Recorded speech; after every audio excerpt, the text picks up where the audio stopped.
Clarity देनी शुरू करी थी कि सेटन क्या है, कौन है, उसको बनाने वाला कौन है, उसको शक्तियाँ किसने दी हैं, उससे हमें क्या सीख लेनी चाहिए।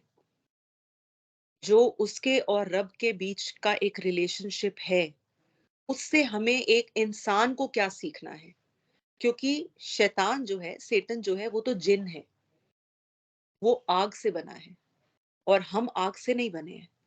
हमको हमारे ईश्वर ने 5 भूत से बनाया है, 5 एलिमेंट से हम लोग बने हैं, जिसके अंदर अग्नि भी है, वायु भी है, भूमि भी है, जल भी है, आकाश भी है।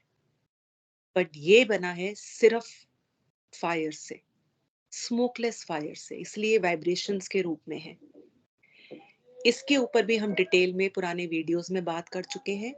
आपको अगर वो वीडियोस सुनने का टाइम मिले, आप ज़रूर सुनें। अदरवाइज़ आप मेरे को अलग से भी कॉल कर सकते हैं, ज्योति दीदी को कॉल कर सकते हैं, शिफाली दीदी को कॉल कर सकते हैं। हमारे पुराने मेंबर्स में से यहाँ पे परी हैं, शीतल हैं, आप स्काइप कॉल कर सकते हैं। मैसेज के रूप में आपकी जो कन्फ्यूज़न है, आप हमें वो क्वेश्चन फॉरवर्ड कर सकते हैं। हम में से कोई भी, मैं भी आपको कॉल करके उसके ऊपर क्लैरिटी ज़रूर देंगे। ये टॉपिक क्लियर करने के बाद हम अब इस टॉपिक पे बात कर रहे हैं कि शैतान से हमें क्या सीखने को लेना चाहिए, वो तो हमने ले लिया।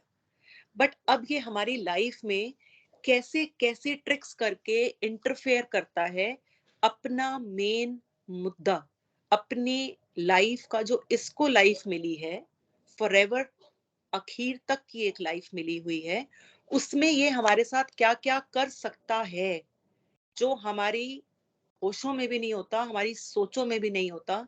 हम कुछ और समझ रहे होते हैं, बट ये एक्चुअल में इसी की ट्रिक्स और प्लानिंग्स होती हैं, जिसके अंडर आके हम कुछ ऐसे कर्म कर देते हैं, कुछ ऐसी सोचें बना लेते हैं, कुछ ऐसे बिलीफ और फेथ में चले जाते हैं, जो हमें रब से पास नहीं, रब के दूर करने का काम कर रहा होता है। हम इन टॉपिक के ऊपर कुछ पॉइंट्स डिस्कस कर चुके थे। आगे हम लोग पॉइंट्स डिस्कस करते हैं कि the ways of Satan to defaith us. Defaith मतलब हमारा विश्वास ही खराब कर देगा। इसके लिए राइट फेथ की तरफ जाने का जब इसको डर लगता है ना कि ये इंसान सही फेथ ले लेगा, उसको ये ज़्यादा तंग कर रहा होता है। जो ऑलरेडी गलत फेथ पे है, जिसको ऑलरेडी ईश्वर की सच्चाई और ईश्वर के तसव्वुर, ईश्वर के ट्रेट्स और कैरेक्टरिस्टिक्स के बारे में नहीं पता, उसे ये कैसे भटकाएगा ना, उसके लिए तो ये कहेगा छोड़ो, रहने दो, ये तो वैसे ही इतना वीक है। जैसे कि कहीं एक रेस हो रही हो, उस रेस के अंदर छोटे बच्चे भी भाग रहे हैं, जवान भी भाग रहे हैं, बूढ़े भी भाग रहे हैं। अब आपको ये ड्यूटी दी गई है कि इनमें से ना रेस किसी को नहीं जीतने देना। मेक श्योर कि ये सब फिनिश लाइन तक आते-आते ही गिर जाएँ, पहुँच ही ना पाएँ। अब सब इकट्ठे भाग, आप एक इंसान होते हुए भी खुद बताएँ कि उस रेस में आप किसको पकड़ेंगे? अगर फिनिश लाइन तक नहीं पहुँचने देना है, तो क्या आप बच्चों को सबसे पहले पकड़ेंगे? जवानों को सबसे पहले पकड़ेंगे जो सबसे फिट हैं और सबसे तेज़ भाग सकते हैं, या बूढ़ों को पकड़ेंगे? फॉर श्योर आप कहेंगे बूढ़े तो अभी इतना धीरे-धीरे चल रहे हैं, ये कहाँ पहुँच पाएँगे, ये तो खुद ही गिर जाएँगे। इनके ऊपर कौन एनर्जी और टाइम वेस्ट करेगा, छोड़ो इनको। बच्चे तो खुद ही भी बच्चे हैं, अभी तो टॉडलर हैं, तो उनको भी नहीं ढंग से चलना आता। वो तो आधे खुद ही गिरे जा रहे हैं, फिर उठ रहे हैं, फिर भाग रहे हैं, कोई रेंग रहा है, कोई अभी इतनी स्पीड ही नहीं पकड़ पा रहा, किसी की लेग्स में अपनी इतनी एनर्जी नहीं है। इनको भी बाद में हैंडल करते हैं, टैकल करते हैं। पहले किसको कर लेते हैं? ये जवान जो आ रहे हैं ना भागते हुए, सबसे पहले ना इनको टैकल करते हैं। तो आप जवानों को पकड़ेंगे, जिनका आपको जीतने का, सबसे पहले फिनिश लाइन तक पहुँचने का डर होता है। तो ये शैतान भी हम में से उन आत्माओं को ज़्यादा तंग करता है, ज़्यादा दबोच के रखता है, ज़्यादा पकड़ के रखता है, ज़्यादा परेशानियों में डालता है, उलझनों में डालता है, डी-फेथ करने की कोशिश करता है, जिसके फेथ पा लेने का इसको डर होता है कि ये फिनिश लाइन तक पहुँच जाएगा। ये अपनी सोचें सीधी कर लेगा। ये अपने थॉट्स को ठीक करके रब तक पहुंच जाएगा। उनको पकड़ने की इसकी सबसे ज्यादा कोशिश होती है। तो अब हम अगला पॉइंट डिस्कस करते हैं कि ये क्या क्या चीजें हमारे साथ करता है on day to day basis, जो हमें हमेशा हमारे फेथ में, प्योरिटी में, सिंसेरिटी में वीक कर देती है और टूटने पे मजबूर कर देती है। ये आपको सेल्फिश बना देगा। He will develop a streak of vengeance. Vengeance क्या होता है? बदला, दूसरों के टुवर्ड्स बदला लेने वाला, कि मुझे ये आदमी पसंद नहीं है और मैं अपनी सोचूंगा ना, मैं दूसरों की क्यों सोचता रहूं? मेरे साथ कौन इस जिंदगी में अच्छा कर रहा है कि मैं हर वक्त दूसरों का सोचता रहूं? मेरे साथ तो कोई अच्छा नहीं कर रहा है। उसने मेरे साथ ये बुरा किया था, अब मैं भी उसके साथ ऐसे ही बुरा करूंगा। उसने मुझे ये अल्फाज बोल के दिल दुखाया था, मैं भी उसके साथ बदले में ऐसे ही अल्फाज बोलूंगा। रैदर अब तो उसने तो मुझे अकेले मेरे घर पे बोला था ना, मैं तो अब उसको ना किट्टी पार्टी में सुनाने वाला हूँ, 10 लोगों के सामने, अपनी 10 फ्रेंड्स के सामने, ताकि इसको पता लगे कि हर्ट करना क्या होता है। जब भी हमारे साथ कुछ अच्छा नहीं हो रहा, तो मैं क्यों सोचूं कि मैं दूसरे का अच्छा करूं? ये जो थॉट्स आते हैं ना, हम सोच रहे होते हैं कि ये वैलिड है, ये ठीक है, रबी डाल रहा है हमारे मन में, उसने ऐसे किया तो उसके साथ भी ऐसा ही होना चाहिए। अगेन, ये वेंजेंस की भावना, बदले की भावना तब आती है जब आप अपने रब से टूटे हुए होते हैं। जब आप ये सोचते हैं कि इस धरती पे ही अच्छे का सिला अच्छा और बुरे बुरे का सिला बुरा यही मिल जाना है, और वो पहुंचाना तो मैंने ही है ना। रब कौन होता है पहुंचाने वाला? इसका अच्छे का बदला अच्छा मैं ही देने वाली हूँ यहाँ पे, और इसके बुरे का भी बदला मैं ही देकर जाऊंगी। यहीं पे स्वर्ग है, यहीं नर्क है। ये जो कॉन्सेप्ट, बिलीफ रब ने हमको दिया है ना, कि जिंदगी एक है और मैं सारे जस्टिस एक ही दिन सबके डे ऑफ जजमेंट पे करूंगा, ये वाली फीलिंग से ये आपको इस थॉट से दूर लेकर जाता है कि रब तो पता नहीं कब करेगा कब नहीं करेगा, पता नहीं वो दिन आना भी है नहीं आना है, तो बोलते ही रहते हैं। इसको यहीं पे खुद ही अपने हाथों से तू सजा देकर जा। ये आप पता है क्यों कर रहे होते हैं?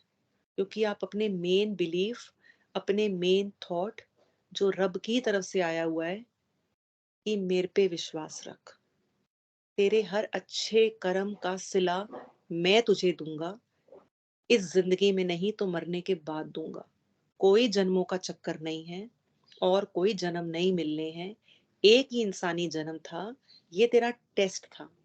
इस टेस्ट में जिसने तेरे राइट मार लिए हैं, उस राइट्स को मैं पूरा करूंगा और सबके सामने करूंगा।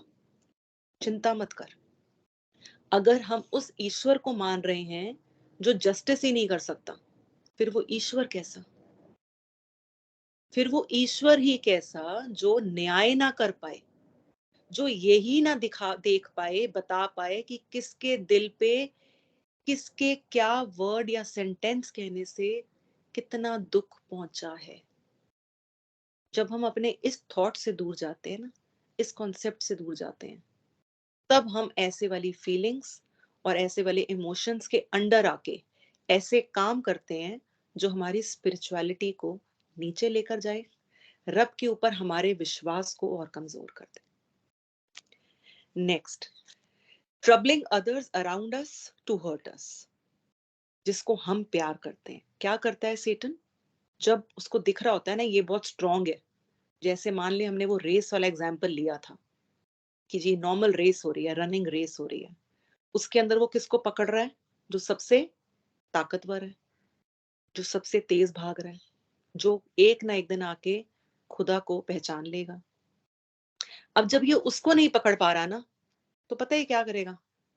अब रेस में अगर एक 25-30 साल का लड़का भाग रहा है, हो सकता है उसके दो छोटे बच्चे भी हों, हो सकता है उसी रेस में उसकी माँ भी हो सकता है उसकी रेस, सेम रेस में उसकी अपनी बीवी भी हो। अब वो उसको तो नहीं गिरा पाया, ये पता क्या करेगा? जाके उसकी माँ को धक्का दे देगा, जाके उसके बच्चों को अड़ंगी दे देगा। अब जब ये वाले रिश्ते जो आपके आसपास ऐसे हैं, जो आपको बहुत प्यारे हैं, ये उनको तंग करता है ताकि आपको चोट पहुंचा पाए। हम क्या सोच लेते हैं, ईश्वर मैं तेरा इतना पाठ करती हूँ, मैं तेरे को इतना मानती हूँ, मैं तेरा इतना जप करती हूँ, मैं हर कहा तेरा मानती हूँ, उसके बावजूद तूने मेरे बच्चे को ये परेशानी दे दी है, उसके बावजूद तूने मेरी माँ मेरे से ले ली है, उसके बावजूद मेरे हस्बैंड का बिजनेस बिल्कुल ठप हो गया है, उसके बावजूद मेरी बहन मेरे को समझ नहीं रही है, मेरे से लड़ रही है, मेरे रिश्ते खराब हो रहे हैं, मेरी फ्रेंड्स मेरे को मिसअंडरस्टैंड कर रही हैं, मेरे पे तोहमतें लगा रही हैं, एलिगेशंस लगा रही हैं, रॉन्ग ब्लेम लगा रही हैं।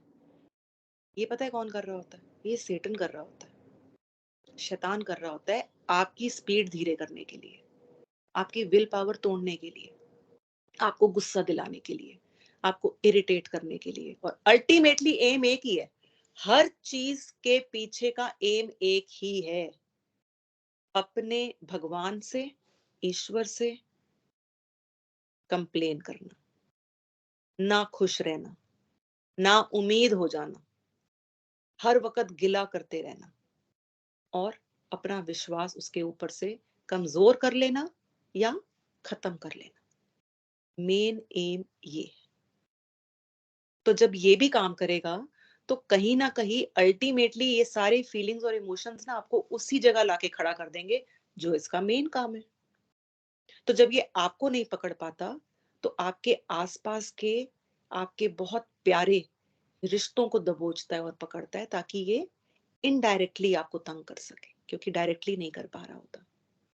तो रिश्तों में खराबियां लाएगा, बच्चों को माँ से लड़वा देगा, माँ को अपने हस्बैंड से लड़वा देगा, हर तरीके की चीजें ये करता है। और आप खुद कई बार सोच के परेशान हो रहे होते हैं, यार ये बात कहाँ से आई, अच्छा खासा तो चल रहा था सब कुछ, एक वर्ड बोला है तो इतना उसका बवाल मच गया है, इतनी उसके पीछे इतना कंफ्यूजन क्रिएट हो गया है, सारे ग्रुप में इतनी नेगेटिविटी आ गई है, फैमिली 4 दिन से परेशान है कि ये प्रॉब्लम आ गई है, कोई बीमार है 4 दिन से वो ठीक ही नहीं हो रहा, रिपोर्ट सारी ठीक आ रही है। कई बार ये रब की तरफ से, भगवान की तरफ से टेस्ट भी होता है, जजमेंट भी होती है, बट हमें सिर्फ अपने राइट फेथ और बिलीफ का पल्ला पकड़कर चलना है, उसको नहीं छोड़ना। चाहे टेस्ट है तब भी हमें हिम्मत और हौसला तो रब से ही मांगना है, और अगर ये शैतान की कोई ट्रिक है तब भी हमें उसी की पनाह मांगनी है, उसी की बख्शीश मांगनी है, उसी से अरदास लगानी है कि तू हमारी इस शैतान की ट्रिक से हिफाजत कर। अगर ये दोनों अप्रोच रखोगे तो चाहे वो रब की तरफ से आया हुआ कोई चैलेंज है, टेस्ट है, ट्रायल है, तब भी आपका फेथ नीचे नहीं जा रहा है, विश्वास कम नहीं हो रहा है। और अगर ये सेटन की तरफ से है, जो कि मोस्टली होता है, तब भी आप राइट ट्रैक पर रहेंगे। अगला point, Satan will allure you, attract you to do sinful activities. क्या करेगा ये? ऐसी चीजों की तरफ आपको अट्रैक्ट करेगा, ऐसी ऐसी चीजें आपको लुभा कर दिखाएगा जो कि पाप है, एक करना उनको सिन है, गलत है, जिसके लिए रब ने मना किया है। गलत कर्म करवाएगा आपसे और आपको ऐसे दिखाएगा कि ये तो न्यूट्रल है, किसी को क्या फर्क पड़ता है, मैं कमरे के अंदर बैठकर दारू पी रही हूँ, किसी ने देखा नहीं, ना किसी को पता लगा, बोतल में से भी कम हुई है, मेरे रब को ही नहीं, मेरे हस्बैंड को भी नहीं पता लगा। जब पता ही नहीं लगा और मैंने अपने आप को हल्का करने के लिए, थोड़ा सा अपना दुख कम करने के लिए आज एक लगा लिया है, तो मेरे और रब के बीच की बात है ना, मैं अपने रब से माफी मांग लूंगी। रब के आदेशों को पहले ठीक से समझना, फिर ठीक से फॉलो करना और उनके पीछे की सोच सही रखना, ये उसके अंदर इंटरफेयर करता है। ये आपको ऐसी ऐसी चीजें करवाने पे मजबूर करेगा जो आपके फेथ को कमजोर करती हैं। अब जहां पे आप 1 घंटा बैठ के सिर्फ रब की याद कर सकते थे ना, उसी टाइम किसी फ्रेंड का फोन आ जाएगा, सुन मैं मूवी देखने जा रही हूँ, मेरे पास एक टिकट भी फ्री है, चलेगी? अब आप कहेंगे ठीक है, मूवी तो देखनी है, फ्री में लेकर जा रही है, मैंने तो प्रोग्राम भी नहीं बनाया था, इसका फोन आया ना तो मैं जा रही हूँ, नहीं तो मैंने तो घर ही बैठना था। अब कर तो दिया, दिखा तो दिया इसने न्यूट्रल। अब उस मूवी में आप जितनी चीजें देखकर आएंगे ना, सारी सोसाइटी में ऐसी वाली चीजें जो हो रही हैं जो रब के आदेशों के खिलाफ हैं, उन चीजों में आप अपने दिन के 3 घंटे लगा कर आ रहे हैं। फिर मूवी के बाद आप कॉफी पिएंगे, कॉफी पीने के टाइम पर ये उस फ्रेंड के साथ बैठाकर आपको निंदा भी कराएगा, लोगों की चुगलियां भी कराएगा, बैक बाइटिंग भी कराएगा, लोगों को कहेगा चलो आओ लोगों को डिस्कस कर लेते हैं।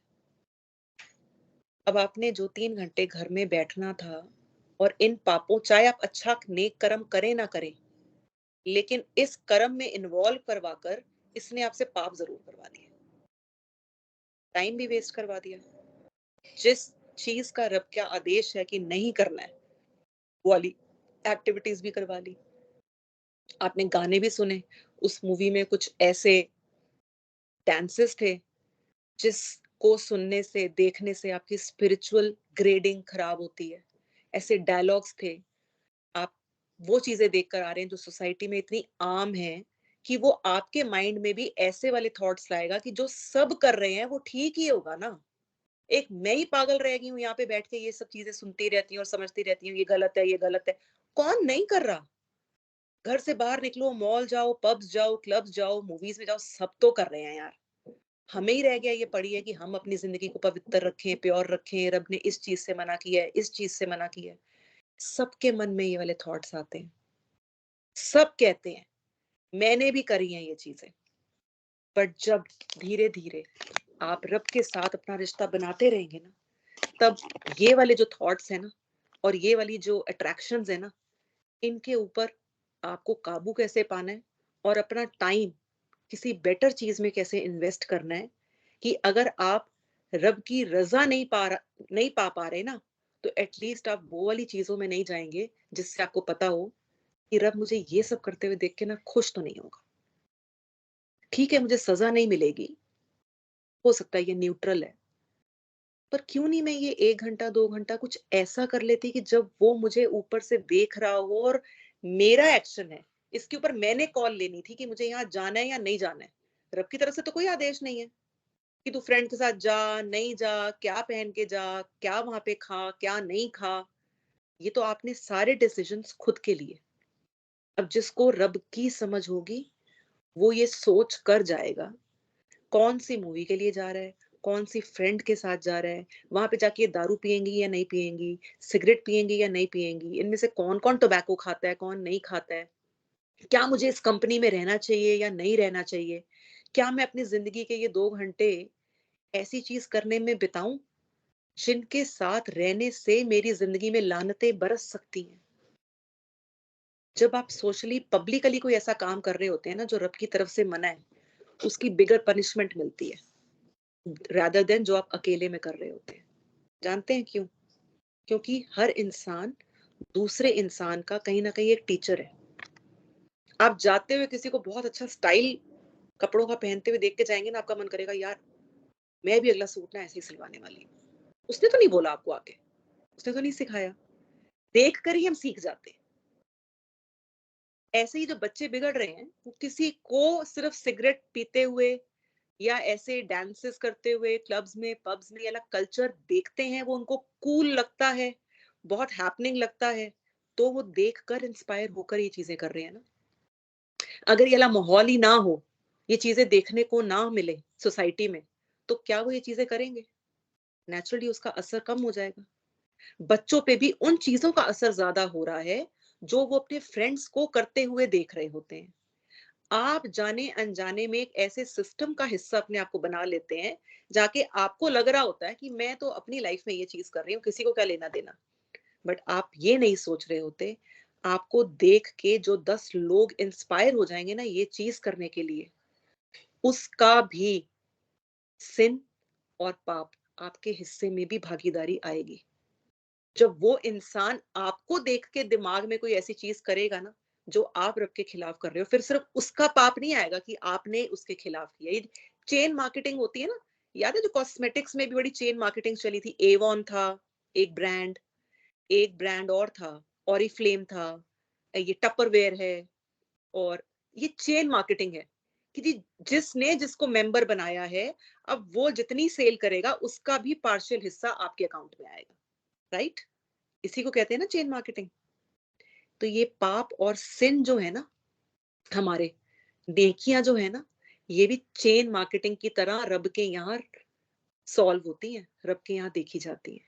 आपको नेक कर्म करते हुए देख के, या आपकी एक अच्छी बात सुनकर किसी ने अपनी जिंदगी में अगर वो बात लागू कर ली ना, तो कर तो वो रहा होगा, और उसकी अच्छाई और नेकी का बदला आपके हिस्से में भी लिखा जा रहा होगा कि ये चीज ज्योति ने शिफाली को बताई थी। आज शिफाली कर रही है, अब ज्योति नहीं भी कर रही तो शिफाली को भी मिलेगा और ज्योति को भी मिलेगा।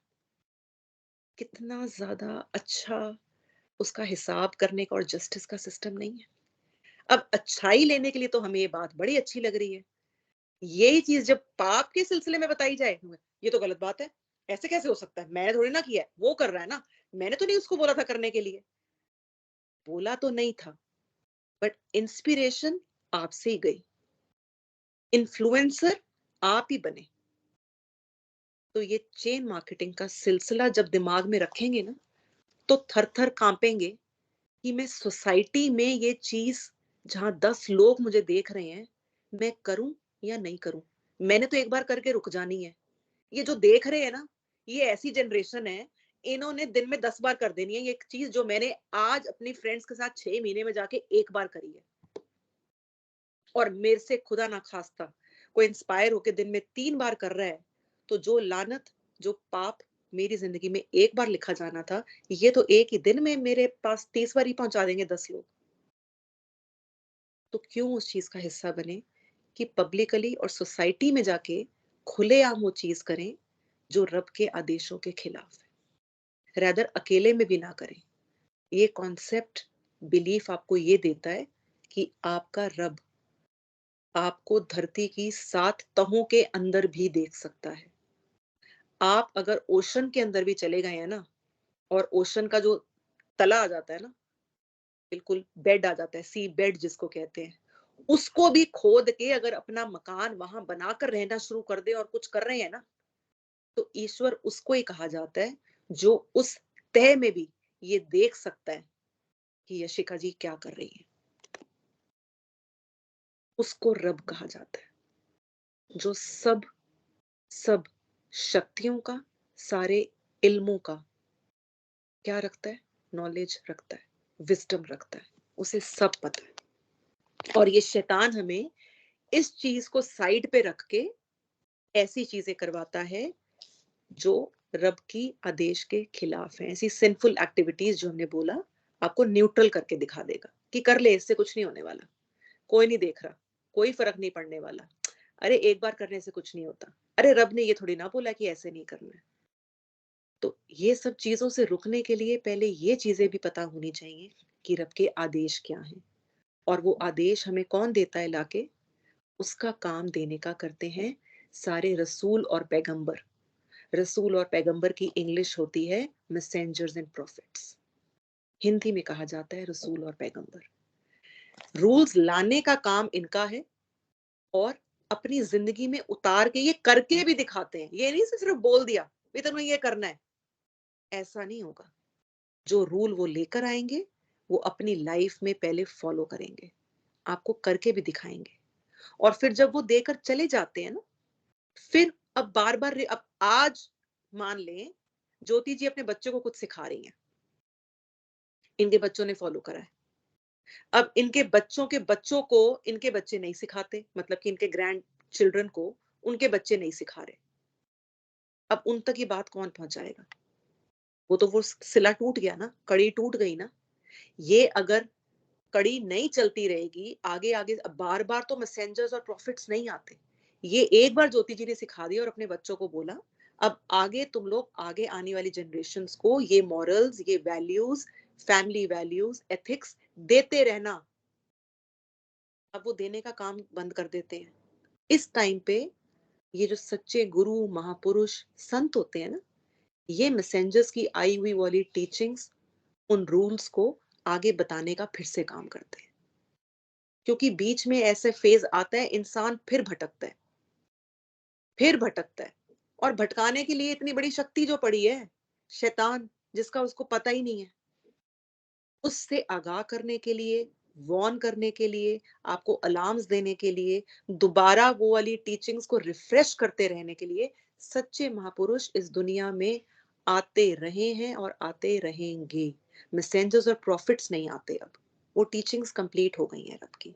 बट उनको याद दिलाने के लिए, आपको दोबारा रिफ्रेश करने के लिए, सबके दिलों को, आत्माओं को दोबारा रब की तरफ मोड़ देने के लिए, ये काम सच्चे गुरु करते हैं, जो गुरु जी कर रहे थे, जो बाबा जी कर रहे हैं। कौन लेता है, कौन नहीं लेता है, ये अपनी अपनी किस्मतों की, अपनी अपनी जिंदगी की आउटलुक की बात है।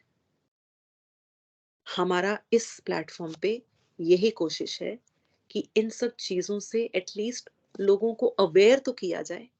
उसके बाद तो आप ही की मर्जी है ना, आप ये चाहते हैं करना या नहीं चाहते हैं, आपको ये सब चीजें भा रही हैं या नहीं भा रही हैं, कन्विंस कर रही हैं या नहीं कर रही हैं। एटलीस्ट सुना तो होगा सब कुछ आपने। ये तो नहीं होगा कि मेरे को तो सुनने में नहीं आया कभी, ऐसा कैसे हो गया? और रब ने कोई अरेंजमेंट ना किया हो अपनी सच्ची नॉलेज, विजडम और ज्ञान देने का किसी भी इंसान के लिए। आप ये बताएं, वो आगे जाके आपकी जजमेंट कैसे करेगा? जिस स्टूडेंट का टेस्ट ही नहीं होगा या टीचर उसको पढ़ाएगा नहीं, क्या उस टीचर को राइट है कि वो उसका टेस्ट ले ले? नहीं ले सकता। पहले किताबें देनी पड़ेंगी, उनका करिकुलम देना पड़ेगा, कौन से टेस्ट में कितना सिलेबस आना है, ये बताना पड़ेगा। फिर उस सिलेबस के हिसाब से कोचिंग देनी पड़ेगी, टीचिंग्स देनी पड़ेंगी। तब जाके बोल सकता है 6 महीने के बाद, जी आज मैं तेरा टेस्ट लूंगा। रब ने भी ये जिंदगी एक टेस्ट के लिए दी है, और टेस्ट का अरेंजमेंट वो आपके पैदा होने से पहले कर देता है। आप अब वो टेस्ट तो दे रहे हैं, और रिपोर्ट कार्ड भी आनी है, उसने सारे अरेंजमेंट करे हैं। अब अगर कोई बच्चा कोचिंग सेंटर ही ना जाए, कोई बच्चा स्कूल ही ना जाए, कोई बच्चा टीचरों को ही ना माने, वो बोलेगा मैं अपना खुद का टीचर हूँ, मैं कर लूंगा मुझे जो करना है। अरे नहीं नहीं, हमारे घर के गुरु थे, वो घर में ही सिखाते थे, मैं उनसे ही सीखूंगा। जब तक आप रब के भेजे हुए टीचर्स के पास जाके राइट नॉलेज नहीं लेंगे, तो कैसे वो आपकी जजमेंट करेगा? अब ये हमारी अपनी मर्जी है, फ्रीडम ऑफ चॉइस इसीलिए इंसान को दी है। और जो अपनी फ्रीडम ऑफ चॉइस होने के बावजूद भी उसको सरेंडर करके ये कह देता है ना, रब्बा जो तूने मेरे लिए डिसाइड किया है ना, मेरा दिमाग कुछ भी कहता रहे, मैं मान गया हूं तुझे, और मैं तेरे भेजे हुए रसूल और पैगंबर को भी मानता हूँ। उनसे जो आई टीचिंग्स है ना, जो तेरे ऑथेंटिकेटेड मेंबर्स हैं, जिनको तूने बोला है टीचर है, मैं उनसे ही सीखूंगा। अगर मैं किसी ऐरे गहरे नत्थु खैरे के पास बैठ के तेरे बारे में पढ़ रहा हूँ और तेरी फैकल्टी से नहीं पढ़ रहा हूँ, तो ये तेरी गलती तो नहीं है ना। इंसान के ऊपर ये फर्ज है कि वो उसके भेजे हुई राइट फैकल्टी को ढूंढे, उसके भेजे हुए राइट स्टाफ को ढूंढे, उसके भेजे हुए सच्चे गुरुओं की पहचान करे। उसका भी सिस्टम उसने बताया है। अब जब आप वो सिस्टम नहीं फॉलो करते और बोलते हैं रब तेरी गलती है, अब रब क्या करे? आके हाथ उंगली पकड़ के, आपकी बॉटल टांग के, बस्ता टांग के आपको वहां लेकर जाएगा? बाकी तो हम दुनिया के सारे काम कर लेते हैं। एक जीन्स भी खरीदनी होती है ना, तो 10 साइट्स पे जाएंगे, फिर बोलेंगे नहीं यार कहीं भी अच्छी नहीं है, लंदन जाना है अगले महीने, लंदन से ही ले आएंगे, क्योंकि ना वहाँ ब्रांड अच्छे मिलते हैं, क्वालिटी बहुत अच्छी होती है, और प्राइस सबसे बेटर मिलेगा, क्योंकि ना न्यू ईयर पे सेलें लगी होंगी। करते हैं ऐसा कि नहीं? एक जीन्स खरीदनी है, कितना दिमाग लगाया है, कितना उसके अंदर इन्वेस्ट किया है सोच में, कितनी जगह हाथ पैर मारे हैं, 4 फ्रेंड से भी बात करी है। पर जब रब की बात आती है, तो जो कोई खिलाता जा रहा है, पढ़ाता जा रहा है, अंदर उड़ेलता जा रहा है, वो खाते जाओ। रब ने तो ऐसा नहीं कहा। ना धर्म रब ने बनाए, रिलीजन रब ने नहीं बनाए। उसने कहा है मैं अपने रसूल पैगंबर भेजूंगा, सारे इंसानों को उनसे सीखना है। वो गुरु भी जो आपको मेरे रसूल और पैगंबर से हट के बता रहा है, समझ लें कि वो झूठा है। किसी गुरु को भी अगर परखना है कि ये सच्चा है या गलत है, तो आप उन किताबों के थ्रू परखेंगे जो मेरे से आई हुई हैं। मेरे किसी गुरु ने नहीं लिखी हैं।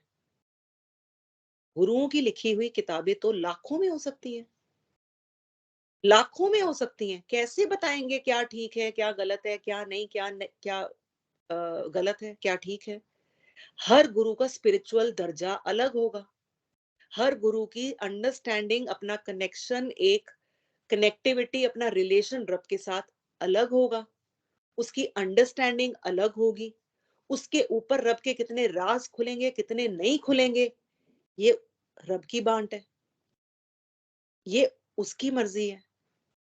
पर जो मैसेंजर होगा वो अपनी फीलिंग्स के हिसाब से नहीं बताता, अपनी लर्निंग के, अपने इंटेलेक्ट के हिसाब से नहीं बताता, वो डायरेक्टली रब की तरफ से आई हुई टीचिंग्स उन इंसानों तक सिर्फ ट्रांसफर करने का काम करता है। तभी उसका नाम है मैसेंजर, मैसेज देने वाला। अपना कुछ नहीं कह रहा वो, मैं चाहता हूं कि तुम अपनी जिंदगी ऐसे जियो, मैं कहता हूं कि तुम अपनी जिंदगी में ये करोगे ना तो सक्सेसफुल हो जाओगे, मैं ये कहता हूं कि तुम लोग मुझे मानो, ये मैसेंजर नहीं करते। ये दो नंबरी गुरु तो कर सकते हैं, रब के भेजे हुए सच्चे रसूल। रसूल कौन होते हैं? जो रब के भेजे हुए उसूल भेजे। ये मैंने अपना याद करने का एक तरीका बनाया। पैगंबर होते हैं जो उस मैसेज को ही फैलाएं, उन तक डायरेक्ट मैसेज नहीं आता, वो मैसेंजर के ही मैसेजेस जो उन पर आए हैं, मैसेजेस पैगंबर पर भी आते हैं पर नए नहीं होंगे। वो जो उनसे पहले आया हुआ मैसेंजर है ना, जो उन तक बात पहुंची है ना, पैगंबर प्रॉफिट के ऊपर भी वो सेम बात खुल जाएगी। मान ले आज मैं जो बात कह रही हूं, अब ये सेम चीज ज्योति जी को भी रियलाइज हो जाए, रब सपने में दिखा दे, विजन में दिखा दे, राइट, या एंजल्स के थ्रू आके बता दे, तो अब ज्योति जी को भी पता लग गया कि ये बात सच है, मेरे पे रब ने ये बात खोल दी है। और जो मेन बंदा था मैसेंजर, जिनके पास ये टीचिंग नहीं आई थी फर्स्ट टाइम, जिसके बाद वो फर्स्ट टाइम आती है ना, न्यू होती है, नई होती है, और अब आगे आने वाले समय के लिए होती है, वो मैसेंजर है।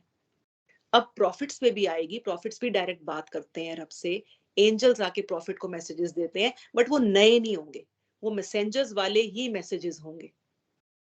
अब प्रॉफिट और मैसेंजर के बीच की जो ड्यूरेशन होती है ना, वक्त होता है ना बीच में, 500-600 साल बाद कोई आ रहा है, जैसे कि हमने जनरेशन की बात करी कि अब ज्योति जी ने अपने बच्चों को तो सिखा दिया, बट नेक्स्ट जनरेशन को सिखाने वाला कोई नहीं है। तो रब इस ड्यूरेशन के बीच में अपने सच्चे गुरु भेजता रहता है, क्योंकि अब नई टीचिंग नहीं आनी है। नई टीचिंग लाने के लिए मैसेंजर्स होते हैं, आई हुई टीचिंग्स की दोबारा रियलाइजेशन कराने के लिए प्रॉफिट्स होते हैं, और उन्हीं टीचिंग्स को अलग अलग जगह पे, धरती इतनी बड़ी है, सब तक मैसेज पहुंचाना है ना। मैसेंजर तो फिजिकल फॉर्म में एक जगह पर आ रहा है, प्रॉफिट भी एक जगह पर आ रहा है, सारे प्रॉफिट से हर गुरु, और हर एक जगह का अलग लैंग्वेज है। मैं हिंदी में बात कर रही हूँ, अब किसी को जर्मनी में ही रब का कॉन्सेप्ट सीखना है, जर्मन में बैठे हुए, तो वो जर्मनी लैंग्वेज में ही सिखाएगा ना, सीखेगा वही चीज, बताएगा दूसरी लैंग्वेज में, सीखेगा वही चीज, बताएगा किसी और कंट्री में। और वही रब का आदेश, गुरुओं का काम होता है अलग अलग अलग ज्योग्राफिकल सिचुएशंस, अलग अलग कंट्रीज में जाके वो सेम मैसेज उसके इंसानों तक पहुंचाने का। एनीवेज, हम आई थिंक टॉपिक से डिविएट हो गए, क्योंकि आज यशिका जी आई हैं, तो मैं चाह रही थी कि थोड़ा सा बेस भी, पुराना भी हम फटाफट बीच में हल्का हल्का इंट्रोड्यूस करते रहे। तो I have tried to explain कि मैसेंजर्स, प्रॉफिट्स और गुरु में क्या फर्क होता है, जो हमने पहले बात करी है। आप घबराना नहीं, कुछ नहीं भी समझ में आ रहा है, ये जिंदगी भर की सीख है, ऐसा नहीं है कि ये 1 साल तक ही सीख सकते हो। ये फ्री ऑफ कॉस्ट प्लेटफॉर्म है, आपका कुछ नहीं जाना, अपने घर में कंबल में चाय पीते हुए, खाते पीते हुए, हंसते हुए आप ये सब चीजें सुन सकते हैं। रब ने इतनी रहमत कर दी है कि अपने घर में बैठे हुए, अपने काम करते हुए, आराम करते हुए, आपको बिना कहीं जाए, बिना पैसे खर्चे, बिना गाड़ी उठाए, बिना ड्राइव करे, ये चीजें उसने अरेंज कर दी है। रब का काम है हर इंसान के लिए अपना सच्चा ज्ञान अरेंज कर देना, मानना या ना मानना वो आगे की बात है। अगला टॉपिक डिस्कस करते हैं, पॉइंट डिस्कस करते हैं, सॉरी। ये क्या करता है हमारे अंदर ना, वसवसे उठाता है, डिजायर्स, ऐसी डिजायर्स अगेन जो रब नहीं चाहता कि किसी इंसान में हो। लस्ट, काम, क्रोध, लोभ, मोह, अहंकार, जेलेसी, कंपैरिजन और इस दुनिया की मटेरियलिस्टिक फिजिकल नीड्स, इनको कहते हैं वसवसे, इन सिंपल और लेमैन टर्म। आपको भटकाता है इनसे, फिर आपकी ही डिजायर्स और विशेस को यूज करता है ऐसी चीजें करने के लिए जो रब को आपसे नाराज कर दे। ये जब हमारी चीजें इतनी हमें बार बार याद करवाता है ना, तो होता क्या है, हम इनके अंडर बह जाते हैं। इतने स्ट्रेंथ होती नहीं है, सोल वीक है, कभी रब से रिश्ता बनाया ही नहीं। अब वसवसे तो उठ रहे हैं, ये काम, क्रोध, लोभ, मोह, अहंकार तो उठ रहा है। अब इसको रोकना कैसे?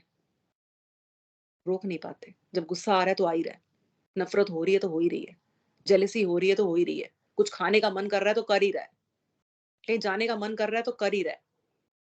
मन कर रहा है किसी फ्रेंड के साथ ना कर निंदा, ना कर निंदा, रब निंदा नहीं पसंद करते, चुगली नहीं पसंद करते, तब भी ना करते भी 4 सेंटेंस तो निकल ही जाएंगे। ये काम करता है, आपको बार बार उस तरफ धकेलता है, बार बार पुश करता है।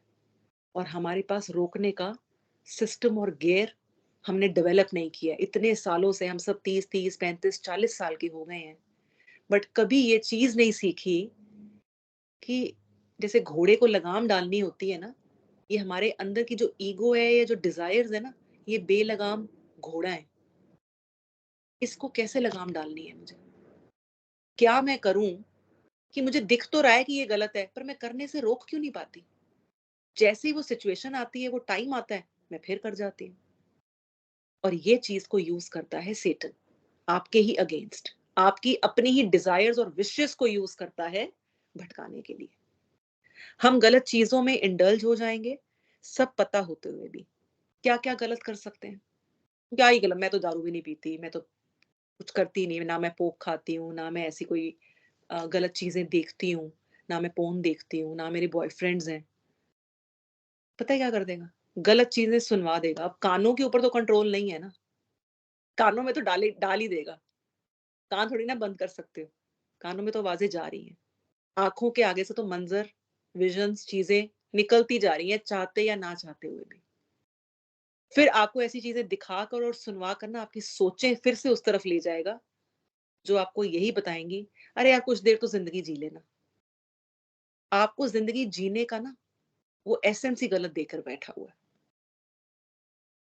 कि ये सब काम करने में जिंदगी का मजा है, इनसे रुक जाने में नहीं। और रब क्या कह रहा है? अगर इसकी बात ना सुन के ये काम करने से रुक जाएगा ना, तेरा आफ्टर लाइफ सुधर जाएगा। इसीलिए तो इस चीज का ज्ञान उसने इस धरती पे उतारा है। तो आपको गलत सुनाएगा, गलत जो लोग बोलेंगे, आप खुद भी गलत बोलेंगे, आपको रियलाइज नहीं होगा कि आपने गलत बोल दिया, ऐसी चीज बोल दी है जो राइट कॉन्सेप्ट से बहुत बहुत दूर है। अगले जन्म में ना मैंने आपकी बीवी नहीं बनना, छोटा सा सेंटेंस था, इसमें क्या गलत हो गया? बट कॉन्सेप्ट क्या है? अगले जन्म में, जो अगला जन्म ही नहीं है। ये तो एक एग्जाम्पल दिया है मैंने। आप हर चीज ऐसी बोलेंगे जो उसके कॉन्सेप्ट के अंदर आती ही नहीं है। फिर आप गलत करेंगे, गलत सोचेंगे, गलत खाएंगे और पिएंगे, और ये आपको फील भी नहीं होने देगा, और आप करते चले जाएंगे, बहते चले जाएंगे। ऐसे ही आपको डे टू डे लाइफ में बहका देता है। नेक्स्ट, आपके थॉट्स। हम अपनी विशेस, डिजायर्स और लाइकिंग्स को रब के आदेश और उसकी रजा से ज्यादा ऊपर का समझेंगे और फॉलो और इम्प्लीमेंट नहीं कर पाएंगे। हमेशा जब बात आएगी ना कि ये करना है या नहीं करना है, हम अगेन अपनी विशेस और डिजायर्स को ऊपर समझ लेते हैं रब से। रब के भेजे हुए इंस्ट्रक्शंस को ऊपर नहीं रख पाते, कि अगर उसने ये देखने से मना किया है और यार मेरा मन कर रहा है, अब ये मन है और ये रब की इंस्ट्रक्शन है, ये हमेशा इस पे हावी हो जाती है। जबकि ये क्या है? भगवान की इंस्ट्रक्शन है। और हम, नहीं आप थोड़ी देर के लिए साइड हो जाओ ना, मेरे को ये जाने दो ना, ये काम करने के लिए मेरा मन कर रहा है। तो ये आपके मन को, जिसके अंदर आपकी सारी वीकनेसेस, उसको पता है आप क्या चाहते हैं, आपकी क्या विश है, इसे पता है। आपकी क्या डिजायर है, इसको सब पता है शैतान को। आपसे ज्यादा ये आपको जानता है, क्योंकि ये आग से बना हुआ है, वेव्स की शक्ल में, आपकी रगों में दौड़ता है ये। आपकी सोचों को आपसे पहले जानता है कि अब इसके अंदर ये सोच उठेगी, उसकी बेस वो पहले ही बना देता है। जहां आप अपने आप को इतने टाइम से रोक रहे होते हैं ना, पहले आपको इरिटेट कर देगा, गुस्सा दिला देगा। आप जहां इतने टाइम से किसी गलत काम करने से रुक रहे होते हैं ना, कि नहीं मैंने ये नहीं करना है, मैं सिगरेट छोड़ चुकी हूँ, अब मैं नहीं पीती, एक दिन इतना इरिटेट कर देगा, इसको पता है जब ये इरिटेट होएगी ना तो रब का देगा, अब थोड़ी देर के लिए साइड हो जाओ, मैं बहुत परेशान हूँ, आज तो मैं एक पी के ही रहूंगी, फिर देखते हैं उसके बाद क्या करना है। तो उसने उस टाइम के लिए आपको आपकी लाइकिंग्स, आपकी डिसलाइकिंग्स को रब के आदेश पे ज्यादा हावी कर दिया। कैसे? आपकी सिचुएशन पूरी तोड़ मरोड़ के, आपको वीक करके। फिर he will create situations and environment जिससे आपकी इबादत टूट जाए, आपका पाठ टूट जाए, प्रेयर टूट जाए, उसमें कमी आए और कमजोर हो जाए। आपके पाठ करने के टाइम पे ही सारी डिस्ट्रैक्शंस, सारी डिस्टरबेंस, सारे बुरे ख्याल, सारे बुरे एक्सपीरियंसेस ये आपके सामने ले आएगा। घंटी भी उस टाइम पे ही बजेगी, दूध वाला भी उस टाइम पे ही आएगा, गार्डनर भी उस टाइम पे ही आएगा, गेस्ट ने भी आना है ना तो उस टाइम पे आ जाएगा, जब आप रब की याद में बैठने लगे हो या रब की तरफ की बातें सुनने की कोशिश कर रहे हो या समझने की कोशिश कर रहे हो। ये हमेशा अड़चने डालेगा। कभी लाइट ही चली जाएगी, इंटरनेट ही चलना बंद हो जाएगा, अगर ऑनलाइन कुछ कर रहे हो ना तो इंटरनेट चलना बंद हो जाएगा, फिर कनेक्शन टूट जाएगा। उसी टाइम हस्बैंड को जैसे रात को तेरे को बोला था मेरी पैंट प्रेस कर देना, अभी तक तूने मेरी पैंट नहीं प्रेस करी है, एक काम तेरे से नहीं होता है, बैठ के फोन पे सिर्फ तू यही काम करती रहती है। अब उन्होंने तो एक लाइन बोल दी, आप अगला 1 घंटा जो आपने पाठ करना था ना, आधा घंटा जो अभी बैठ के सत्संग सुनना था ना, दिमाग में यही होता रहेगा, जरा इनमें पेशेंस नहीं है, 5 मिनट ये रुक नहीं सकते, जरा सी कोई मेरी भूल होती है उसके ऊपर मेरे पे चिल्लाना शुरू कर देते हैं। आप ये वाली सोचों में गुम जाएंगे और जो रब के साथ आपने कनेक्शन बनाना था ना, उसको ये वीक कर देगा। जब ये पूरा लॉस नहीं कर पाता ना, तो ये आपका कुछ हिस्से का लॉस कर देता है। अब पाठ में तो आप बैठे हैं, आप पाठ करना नहीं छोड़ रहे कि ठीक है यार बोलने दो, मैं अपना पाठ करके ही उठूंगी चाहे कुछ भी हो जाए, मैं नहीं अपना पाठ करना छोड़ रही। बोलते हैं, बोलते रहे, सारे दिन ही बोलते रहते हैं, इनका क्या है। ठीक है, आपने नहीं छोड़ा, बट आपके मन में डिस्टरबेंस जरूर आ गई है। अब जिस तरीके से आपने अपने भगवान में लीन होना था ना, जिस तरीके से उसको फील करना था ना, वो ये आपको फील नहीं करने देगा। पर आप लगे रहें, खत्म नहीं करें उस चीज को। अगर आप खत्म ही कर देते हैं, उठ ही जाते हैं, तो फिर मतलब पूरा लॉस, फुल लॉस। बट ये जरूर समझें कि जैसे मैं रब की याद में बैठने की कोशिश करती हूँ, पाठ करने की कोशिश करती हूँ, प्रार्थना करने की कोशिश करती हूँ, दुआ करने बैठती हूँ, कौन आके तंग करता है? ये रब की तरफ से नहीं होता। ये इसके अंदर जो विघ्न आते हैं, चैलेंजेस आते हैं, ये इसकी तरफ से होते हैं। फिर क्या करेगा? He will send around people who will criticize you, malign your name, they will hurt you, disrespect you, socially and publicly also. ये काम भी यही कर रहा होता है, रिलेशनशिप्स को वीक करने के लिए, आपको इरिटेट करने के लिए, डिस्टर्ब करने के लिए। ऐसे लोग भेजता है जिनसे आपका कोई कोई रिश्ता ही नहीं है। फलाने फलाने से पता लग जाएगा जी, वो तो आपके बारे में ना ऐसा क्रिटिसाइज कर रहा था। तो आप मन में सोचेंगे वो जानता भी है मुझे, मैं उसको मिली कितना हूँ, ये कौन होता है मेरे बारे में बोलने वाला कि जी ऐसे कर दिया तो वैसे कर दिया, 4 लोगों के सामने मेरे बारे में ऐसे बोल के चला गया। इरिटेट हो रहे हो ना, गुस्सा आ रहा है ना, कुछ भी नहीं हो रहा उसके बदले में, बट आप इरिटेट हो रहे हो। ये जो दिन भर इरिटेट, गुस्सा, बदला और गंदी फीलिंग में रहने वाला जो काम करवाने का काम होता है ना, वो इसका होता है। और हम सोच रहे थे हमारी तकदीर ही ऐसी है, हमारी तो किस्मत ही ऐसी है, पता नहीं रब को मेरे से क्या दुश्मनी है, हर कोई आ जाके मेरे बारे में क्यों बोल जाता है। इस चीज की हमने पहले डिस्कशन करी है लंबे, थोड़ा और इलेबोरेट में, इसलिए मैं इसको ज्यादा एक्सप्लेन नहीं करूंगी। सोशली भी करेगा और पब्लिकली भी करेगा। जब इंसान को पब्लिकली कोई डिसरिस्पेक्ट कर जाए ना, वो ज्यादा चोट पहुंचाता है, और ये उसको ज्यादा चोट पहुंचेगी जिसके पास रब का तसव्वुर नहीं है, जिसको ये बात पता है ना कि सारी इज्जतें देने वाला, सारी शानो शौकत का मालिक मेरा भगवान है, वो चाहेगा तो मुझ तक सारी इज्जतें और प्यार पहुंचेगा, वो नहीं चाहेगा तो नहीं पहुंच सकता। जिसने इस बात की गांठ बना के मन में रखा हुआ है ना, वो कभी इसके भटकाने से ऐसे नहीं भटक जाएगा कि 4 दिन तक रब से सिर्फ कंप्लेन ही करता रहे। दुख होगा, फिर अगले पल में आप ये सोच लेंगे, रब्बा जैसे तुझे ठीक लगता है। वो कर गया, उसका कर्म उसके साथ। मुझ तक जो पहुंचा है, इसमें तेरी इजाजत थी तो ये पहुंचा है। अगर नहीं तेरी इजाजत होती तो मुझ तक ये चीज नहीं आती। मैं तेरी रजा में राजी हूं। और अगर ये चीज सच में ही बुरी थी और मैं डिजर्विंग नहीं हूं, तो तू जस्टिस करने वाला है। अगर इस बुराई, इस निंदा, इस क्रिटिसिज्म कि मैं डिजर्विंग नहीं हूं और मुझ तक आई है, और तू नहीं चाह रहा था ये मुझ तक आए, तो आप मन में खुश होएं, क्योंकि उस इंसान ने अपनी नेकियां खाली करके आपकी किस्मतों में डाल दी हैं।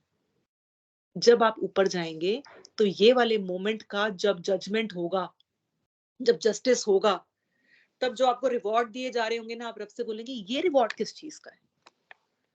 तो रब बोलेंगे, याद है एक दिन तू मुझे कह रहा था कि रब्बा ये जिल्लत मेरे हिस्से में क्यों आई है, ये डिसरिस्पेक्ट मेरे हिस्से में क्यों आया है? मैं तो ठीक थी, मैं तो गलत पर नहीं थी, मैं तो हक पर थी।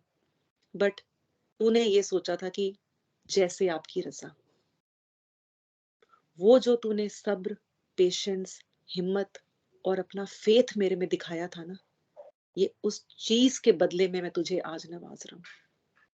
हो सकता है वो आपको जीते जी इसी जिंदगी में नवाज दे, और हो सकता है वो डे ऑफ जजमेंट पे हमारे मरने के बाद जब सब आत्माओं का फैसला होना है, उस टाइम पर नवाजे।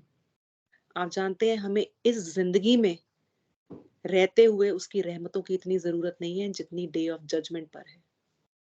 अगर यहाँ नहीं मिला ना उसका सिला, तो भी भंगड़े डाला करें, क्योंकि मिलना तो है। अगर यहाँ नहीं तो मरने के बाद हश्र वाले दिन मिलेगा, जब आपको सबसे ज्यादा उसकी जरूरत है, जो फॉरएवर आपको लाइफ में काम आने वाली है अगली जिंदगी में। नेक्स्ट पॉइंट है, मन में डाउट और कंप्लेन आना towards the people who are guiding and helping you walk on the path of spirituality to de-strengthen your relationship with God and your faith in God. जो लोग आपको फेथ के बारे में, रब के बारे में बात समझा रहे होते हैं ना, बात बताने वाले होते हैं ना, ये उनके ही अगेंस्ट प्लॉट रच देगा कि जी जो आपको रब के बारे में बता रहा है ना, ये फलाना फलाना बंदा तो ऐसा है। अब वो चाहे सच्चा गुरु ही क्यों ना हो। क्या सब गुरु जी के बारे में अच्छी बातें बोलते हैं? जहां अच्छी बोलते हैं ना, वहां आपको 10 ऐसे भी टकरेंगे जो उनके बारे में गलत बोलते हैं। ये ऐसे लोगों के साथ आपको ज्यादा मिलवाएगा जो उनके बारे में गलत बोलते हैं। जो गुरु जी से ठीक बात लेने वाले इंसान है ना, उनको ये ज्यादा पकड़ेगा। जो बाबा जी से राइट कॉन्सेप्ट सीखने वाले हैं ना, ये उनके सामने ऐसी चीजें ज्यादा लाएगा, डाउट करवाएगा आपको कि बाबा जी ठीक भी हैं, ये फलाना फलाना गुरु ठीक भी है, कि उन्होंने तो ये चीज बोली थी यार, इनके बारे में तो बहुत कंप्लेंट सुनी है मैंने, इनके बारे में तो बहुत डाउट आता है मन में, पता नहीं सीखना भी है कि नहीं सीखना। जाहिरी तौर पे ऐसी चीजें बार बार आपके सामने लाएगा ताकि आपकी जर्नी उनके साथ टूट जाए।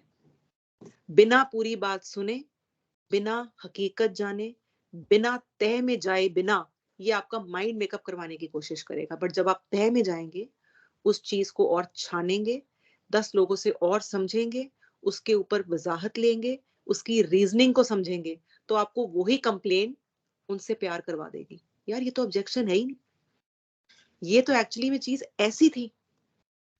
अगर मैं इसको इस लाइट में देखूं तो फिर तो इनसे सच्चा इंसान ही कोई नहीं है।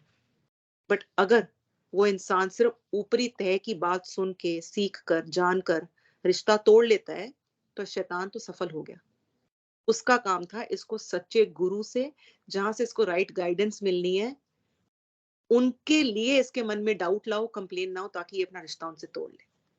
बहुत लोग आए, बहुत लोग चले जाते हैं। किसी के मन को ये किसी तरीके से घुमा देता है, किसी के मन को ये किसी तरीके से घुमा देता है।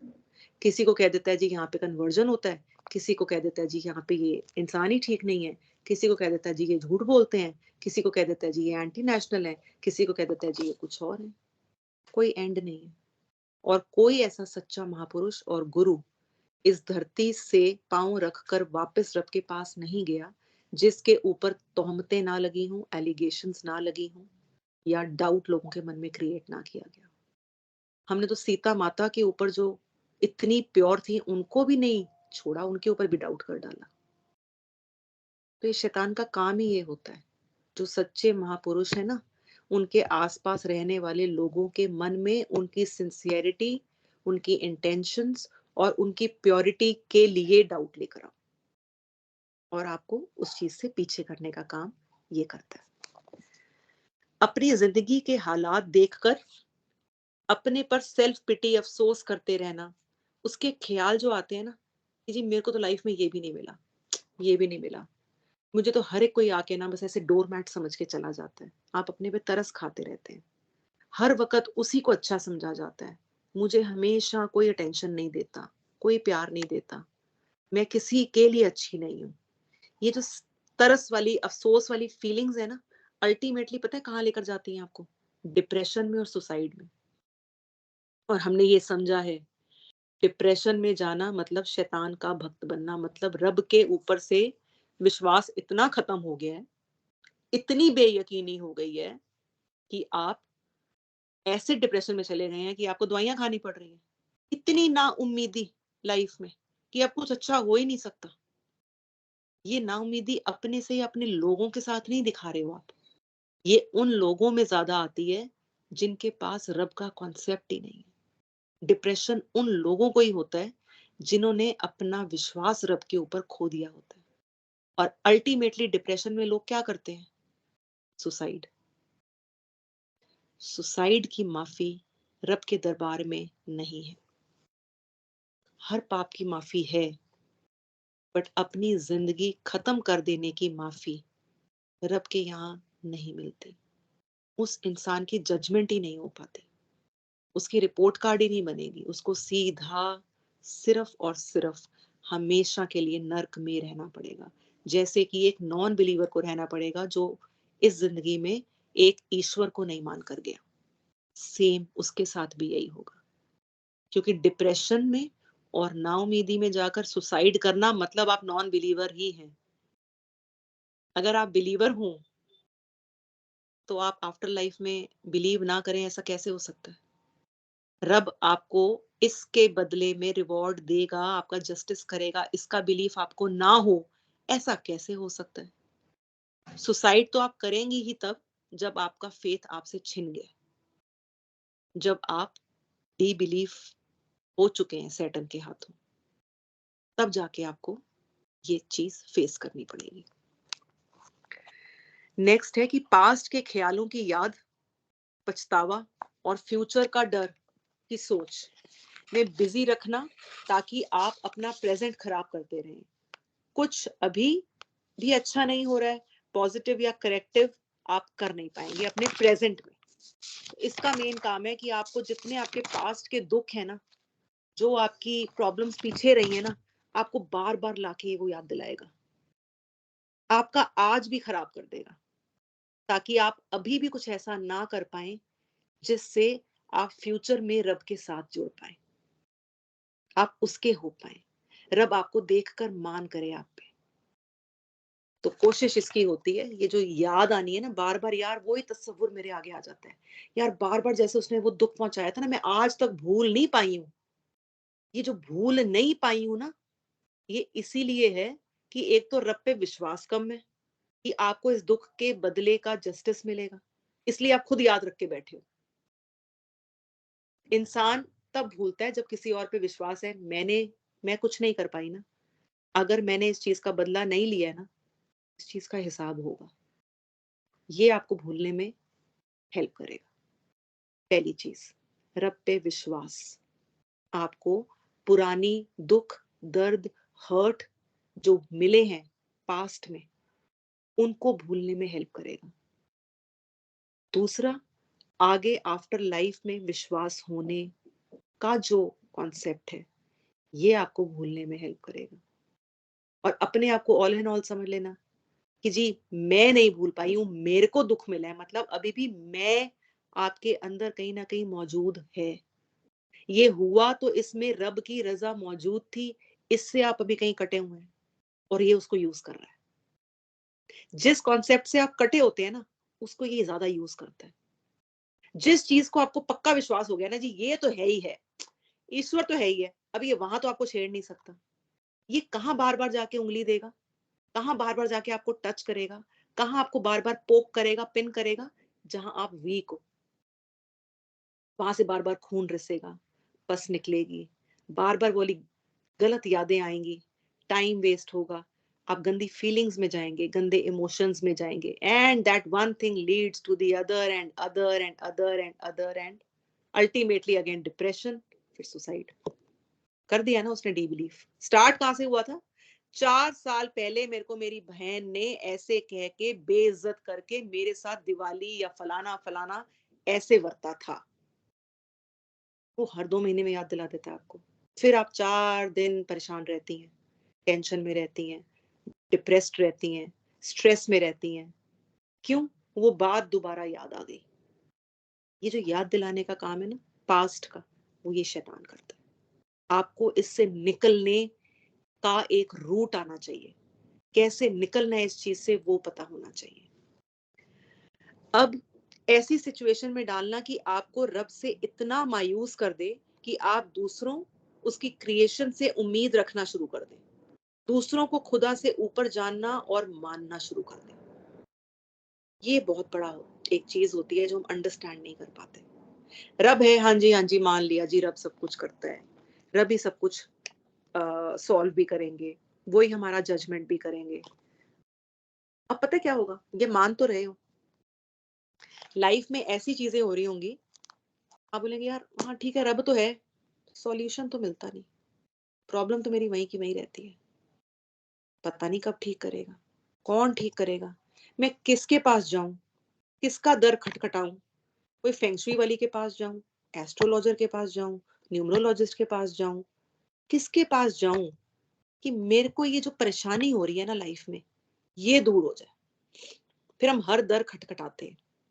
रब का तसव्वुर होने के बावजूद भी ये आपको वहाँ पोक करता है, ये तेरी प्रॉब्लम तो नहीं ठीक हो रही ना, तेरी प्रॉब्लम तो नहीं ठीक हो रही ना, प्रॉब्लम तेरी ना ये इंसान ठीक करेगा। तू एक काम कर, ये छोड़, प्रार्थना-वार्थना छोड़, किसी अच्छे एस्ट्रोलॉजर को दिखा। एक काम कर, पंडित के पास जा, अपने घर पे यज्ञ करा ले। एक काम कर, ये सब चीज़ें छोड़, फलाने-फलाने बंदे के पास जा, इसके पास जो हल मिल जाते हैं ना, जो इसके पास शक्ति और पावर है ना, वो किसी के पास नहीं है। ये सब चीज़ों के करने के पीछे सोच पता है क्या आ रही है? कि रब तो है, पर उसके पास ना मेरी प्रॉब्लम्स के सॉल्यूशंस नहीं है। यही सोच है ना? वो नहीं हल कर पा रहा। अब मुझे किसी ऐसे इंसान के पास जाना पड़ेगा, जो मेरी ये प्रॉब्लम्स हल कर दे।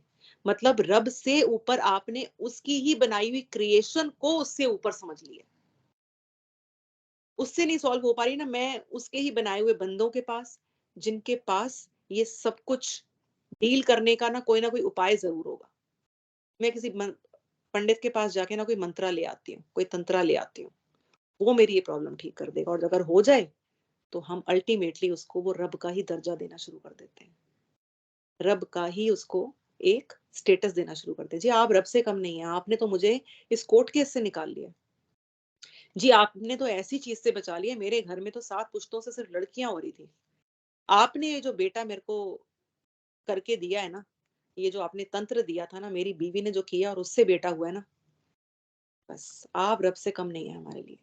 रब से कम नहीं है, मतलब आप हमारे रब ही हैं, आप हमारे भगवान ही हैं। आपका दर्जा हमारे मन में वही है, जो एक ईश्वर का होना चाहिए।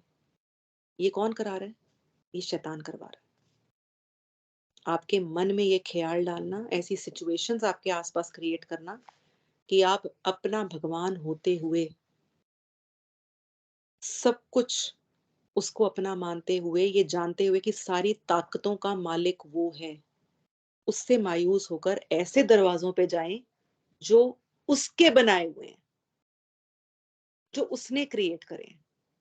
उनको अपने खुदा से ऊपर मानना शुरू कर देते हैं आप। ये सारे गुरु जितने अपने इतने बड़े बड़े आश्रम खोल के बैठे हैं ना, ये रब को नहीं दे रहे हैं आपको, रब का पता नहीं दे रहे, ये अपने आप का पता दे रहे हैं, अपनी दुकानें चला रहे हैं, अपने आप को ही आपको ये कह के पेश कर रहे हैं कि मैं किसी छोटे रब से कम नहीं हूं, मेरे दरबार में आओ ना, और फिर देखो मैं आपके लिए क्या नहीं कर सकता, मैं आपको क्या नहीं दे सकता, कौन सी ऐसी तेरी इच्छा है जो मेरे दरबार से पूरी नहीं होती, बता, नाम ले। मैं बोलता हूं आज ये लाख लोग मेरे सामने बैठे हैं, ये जो ऐसे दावे कर रहे होते हैं ना, क्लेम कर रहे होते हैं, इनके पास रब की तरफ से आई हुई स्पिरिचुअल शक्तियां नहीं होती, डिवाइन शक्तियां नहीं होती, इनके पास सारी की सारी सेटनल शक्तियां होती हैं, जिनको हम डिवाइन समझ के उनको रब का दर्जा देने के लिए भी राजी हो जाते हैं और सोचते हैं ये काम करवाने वाला भी तो रब ही है ना, रब ने तो जरिया बनाया है देने का। पर जरियों के बीच में डिफरेंशिएट करना हमें नहीं आता कि ये जरिया जो था, ये एक जो बीच में मीडियम रब ने बनाया, ये रब का था या सेटनिक था, ये शैतान का बंदा था या रब से जुड़ा बंदा था।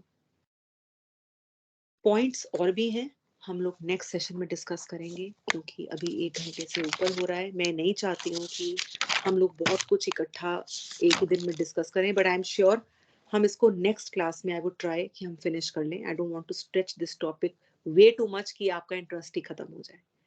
सो शॉर्ट एंड क्रिस्प तरीके से समझाते हुए, बताते हुए we would cover this topic कि आपको इतनी डिटेल में इसकी एक एक पॉइंट की समझ में आ जाए कि आपकी लाइफ में जब कोई ऐसी सिचुएशन आ रही हो ना, आपके माइंड में अलार्म जरूर बजे, यार ये रब नहीं कर रहा, यार ये जो मैं ऐसे कर रही हूं ना, ये मैं नहीं कर रही, ये सेटन करवा रहा है, संभल जा, सीख जा, इससे जीत जा, इसको जीतने मत देना, इसके ऊपर हावी हो जा, रब से पनाह में ही चली जा, और कुछ भी नहीं कर पा रही ना, रब से प्रार्थना करना शुरू कर दे, उससे बख्शीश मांग, उससे अपनी हिफाजत के लिए प्रार्थना कर। मेन मकसद इसको समझने का यही है कि हमको अपने आप को राइट सोचों पे ले जाना आ जाए, ठीक टाइम पे रोकना आ जाए, अपनी दिशाएं हमें रब की तरफ मोड़ना आ जाए, उस रब से पनाह और हिफाजत कैसे और कब मांगनी है उस चीज की समझ आ जाए, ताकि हमको इतना हमारे बनाए हुए फेथ में ऊपर ना उठा दे कि हम अपने रब से ऐसे टूटे कि वापस कभी जुड़ ना पाए। रब ना करे हमारी किस्मतों में, हमारी जिंदगियों में कभी एक पल भी ऐसा आए कि हम अपने रब से जुदा होकर, अपने भगवान से जुदा होकर किसी ऐसे शख्स के साथ जुड़ जाएं जो शैतानी शक्तियां रखता हो, उसका भक्त हो, और उससे हम अपनी लाइफ में डिविएट हो जाएं।